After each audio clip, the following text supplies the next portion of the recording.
DGP Harish Kumar గుప్తాను రాష్ట్ర ప్రభుత్వం ఆకస్మికంగా బదిలీ చేసింది. కొత్త డీజీపీగా సీనియర్ ఐపీఎస్ అధికారి ద్వారకా తిరుమలరావును నియమించింది. ఈ మేరకు సీఎస్ నీరబ్ కుమార్ ప్రసాద్ బుధవారం రాత్రి ఉత్తర్వులు జారీ చేశారు. ప్రస్తుతం తిరుమలరావు ఏపీఎస్ఆర్టీసీ ఎండీగా విధులు నిర్వహిస్తున్నారు. ఎన్నికల ముందు వరకు ఏపీ డీజీపీగా రవీంద్రనాథ్ రెడ్డి ఉన్నారు. ఎన్నికలకు కేవలం కొన్ని రోజుల ముందు ఆయనపై ఈసీ వేటు వేసింది. బాధ్యతల నుంచి తప్పించింది. నూతన డీజీపీగా హరీష్ గుప్తాను నియమించింది. ఎన్నికల తర్వాత అధికారంలోకి వచ్చిన టీడీపీ ప్రభుత్వం భారీగా అధికారుల బదిలీలను చేపట్టింది. సీఎస్ గా నీరబ్ కుమార్ నియమించింది. ఈ రోజు ఏకంగా 29 మంది ఐఏఎస్ అధికారులను బదిలీ చేసింది.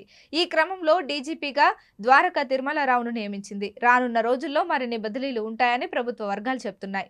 వాస్తవానికి చంద్రబాబు సీఎం కాగానే ద్వారకా తిరుమలరావును డీజీపీగా నియమిస్తారని అంతా భావించారు. ఎన్నికల సమయంలో నాటి డీజీ కేవీ రాజేంద్రనాథ్ రెడ్డిని ఈసీ తొలగించి హరీష్ కుమార్ గుప్తాను నియమించింది. ఆయననే కొనసాగించాలని కొత్త ప్రభుత్వం కూడా భావించింది. సీఎంగా చంద్రబాబు ప్రమాణ స్వీకారం సందర్భంగా జరిగిన గందరగోళం ఆయనకు ప్రతికూలంగా మారింది.